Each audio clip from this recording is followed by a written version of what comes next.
Hello everyone, welcome to Sonal's kitchen. આજે બનાવીશું ભરેલા ગુંદાનો સંભારો. આ સંભારો એક વખત બનાવી અને અઠવાડિયા સુધી ફ્રીજમાં સ્ટોર કરી અને વાપરી શકાય છે. મસાલાની નવી જ રીત સાથે આપણે એની રેસીપી જોઈ લઈએ. અહીંયા મેં 200 ગ્રામ ગુંદા લીધા છે. ગુંદાને સરસ રીતે ધોઈ અને કોરા કરી લીધા છે. હવે ગુંદાને આ રીતે ડીટિયાથી છૂટા પાડી લેશું. આ રીતના તાજા અને કડક ગુંદા લેવાના છે. બધા જ ગુંદાના આ રીતે ડીટિયા છૂટા પાડી લેશું.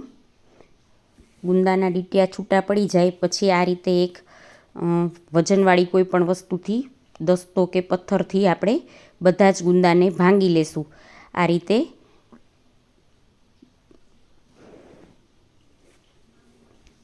ગુંદા બધા અહીંયા ભંગાઈ ગયા છે. હવે એક વાટકીમાં થોડુંક મીઠું લઈ લેશું અને ચાકુ છે એને આ રીતે મીઠાવાળું કરી અને આપણે ગુંદામાંથી અંદરથી ઠળિયા કાઢી લેશું. આ રીતે ચાકુ છે એ મીઠાવાળું કરીએ તો ગુંદાના ઠળિયા સહેલાઈથી નીકળી જાય છે. આ રીતે જ આપણે બધા જ ગુંદાના ઠળિયા કાઢી અને પહેલાં તો એક ડીશમાં મૂકી દઈશું.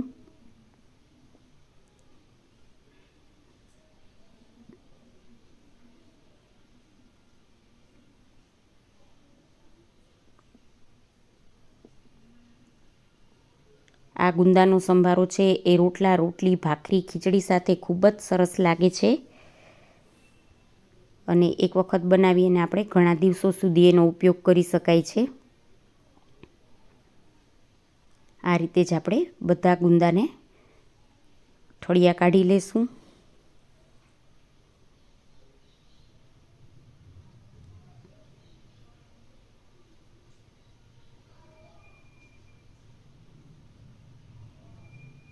અહીંયા બધા જ ગુંદાના ઠળિયા નીકળી ગયા છે.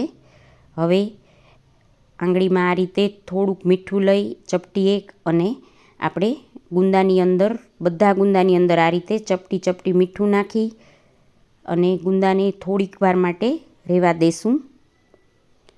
એટલે ગુંદામાં રહેલી બધી ચીકાશ અને જે એમાં પાણીનો ભાગ હોય એ નીકળી જાય. બધામાં મીઠું ભરી દીધું છે. હવે 10-15 મિનિટ રેસ્ટ આપી દઈશું. 10 મિનિટ પછી આ રીતે થોડું મીઠું હાથમાં લઈ અને અંદર આ રીતે જે ચીકાશ હોય એ બધી કાઢી લેશું. આ રીતે બધી ચીકાશ નીકળી જશે અને એમાં જે પાણીનો ભાગ હોય એ પણ નીકળી જશે. એટલે આપણો ગુંદાનો સંભારો 8-10 દિવસ સુધી બગડશે નહીં.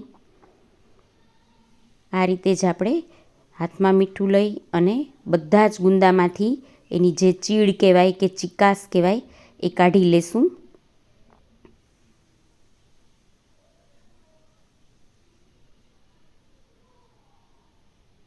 આ પ્રોસીજર કરવી ખૂબ જ જરૂરી છે, નહીંતર ગુંદાનો સંભારો બગડી જશે અને સાવ સ્વાદમાં પણ સારો નહીં લાગે. એટલે આ પ્રોસીજર ખાસ કરી લેવી.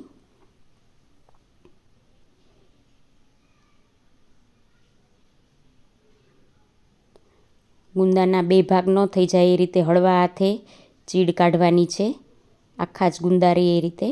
હવે એનો આપણે મસાલો બનાવી લેશું. અહીંયા મેં ગાંઠિયા લીધા છે અડધી વાટકી. કોઈ પણ ગાંઠિયા કે સેવ લઈ શકાય. અડધી વાટકી ચવાણું લીધું છે. ગાંઠિયા અને ચવાણાનો સ્વાદ ખૂબ જ સરસ આવે છે. 1 ચમચી ખાંડ નાખી દઈશું. ચપટી મીઠું નાખશું, કારણ કે ગાંઠિયા અને ચવાણું બેય ખારું હોય એટલે મીઠું ઓછું નાખશું. 5 ચમચી ચાટ મસાલો નાખી દઈશું. 1 ચમચી લાલ મરચું નાખી દઈશું. ચપટી હળદર નાખી દઈશું અને 1 ચમચી ધાણા જીરું નાખી દઈશું. હવે આપણે આને ક્રશ કરી લેશું. મસાલો સરસ ક્રશ થઈ ગયો છે. હવે એક બાઉલમાં આપણે મસાલાને કાઢી લેશું.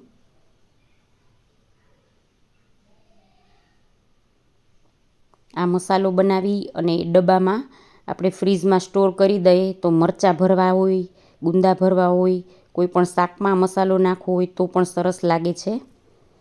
હવે એમાં 1 ચમચી તલ નાખી દઈશું. શેકેલા તલ લીધા છે અને થોડી 1 ચમચી જેટલી કોથમીર નાખી દઈશું. અને મસાલાને બરાબર મિક્સ કરી લેશું. કોઈ પણ ભરેલા શાકમાં આ મસાલો ઉપયોગમાં લઈ શકાય છે. હવે જે ગુંદા તૈયાર કરેલા છે એમાં આ મસાલો ભરી લેશું. આ રીતે પ્રેસ કરી અને અંદર સુધી આપણે મસાલો ભરશું. આ રીતે જ આપણે બધા ગુંદા ભરી અને તૈયાર કરી લેશું. નાનાથી લઈ અને મોટા સુધીના બધાને ભાવશે એટલો સ્વાદિષ્ટ મસાલો તૈયાર થાય છે આ ગુંદાનો.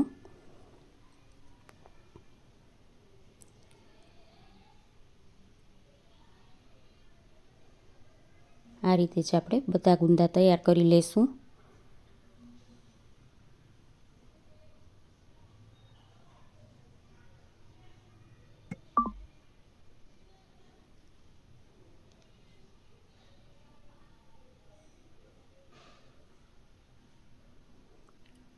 ગુંદા છે એ હેલ્થ માટે પણ બહુ જ સારા. ડાયાબિટીસના પેશન્ટ માટે ગુંદા તો વરદાન રૂપ છે. અહીંયા બધા જ ગુંદા ભરાઈ ગયા છે અને આટલો મસાલો વધ્યો છે.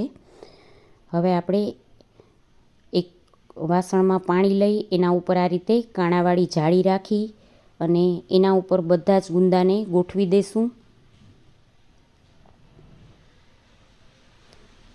ગુંદા ખાવાથી હાડકાં પણ મજબૂત થાય છે. કેલ્શિયમની કમી હોય તો કેલ્શિયમ માટે પણ ગુંદા બહુ જ સારા. આ રીતે આપણે બધા જ ગુંદા આમાં મૂકી અને ઢાંકી દઈશું.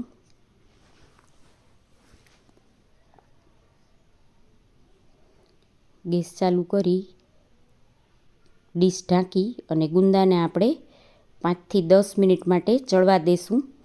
આ ગુંદાને બફાતા જરાય વાર નથી લાગતી. 10 મિનિટ પછી જોશું તો ગુંદાનો કલર બદલાઈ ગયો છે અને એકદમ સોફ્ટ થઈ ગયા છે ગુંદા. ગુંદા સરસ બફાઈ ગયા છે. આ રીતે હાથેથી જોવાનું ગુંદા સરસ સોફ્ટ થઈ ગયા છે. ગેસ બંધ કરી દઈશું અને થોડી વાર ઠરવા દઈશું. હવે એક કડાઈમાં 1 ચમચી તેલ મૂકી દઈશું.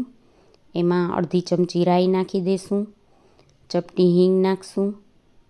મીઠા લીમડાના પાન નાખી દઈશું.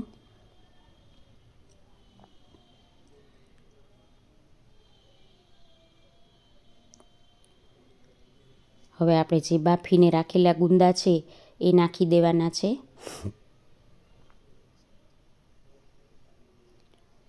ગુંદા બાફેલા છે એટલે ખાલી આ રીતે 1 થી 2 વાર આપણે ગુંદાને હલાવી લેશું. વધારે વાર આપણે ગુંદાને ચડવા દેવાની જરૂર નથી.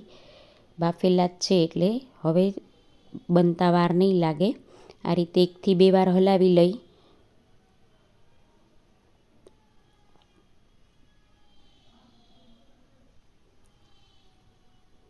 ગુંદા ઉપર આખું તેલનું કોટિંગ આવી જાય એ રીતે આપણે ગુંદાને સરસ હલાવી લીધા છે.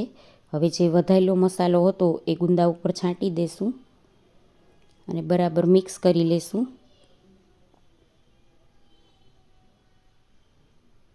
આ ગુંદા સાથે થોડા મરચાં પણ આવી રીતે ભરીને નાખવા હોય તો નાખી શકાય.